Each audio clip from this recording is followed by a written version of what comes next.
Денеска во просториите на Општинската организација на Црвен крст Кочани се одржа редовна крводарителска акција на која учествуваа граѓани кои што се пријавија и даруваа крв.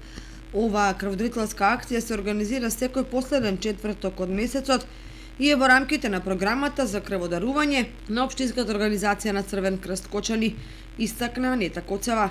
На денешната акција се собрани 35 единици крв, од кои 10 крводарители до 30 години и 4 правократни крводарители, и истата е оценета како успешна. Денеска во просториите на Црвен крст Кочани во тек е редовна крводарителска акција која се реализира заедно со Институтот за трансфузионална медицина од Скопје. Акцијата е, како што кажавме, редовна, планирана за месец октомври, се реализира секој последен четврток во месецот. Започна во 8:30 часот и е планирана да трае до 14 часот.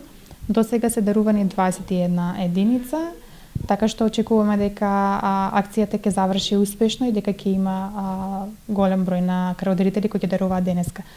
Сакам да искористам оваа прилика и да изразам голема благодарност на секој што ќе ја посети денеска акцијата и ќе дарува крв, затоа што на тој начин обезбедуваме доволно крв на тие луѓе на кои им е потребно. Од Општинската организација на Црвен крст Кочани информира дека до крајот на оваа календарска година ќе се организираат уште 2 редовни крводарителски акции во просториите на Црвен крст, а планирани се и акции во јавните институции и училишта со цел да им се даде можност на граѓаните на Кочани да придонесат за спасување на нечи живот.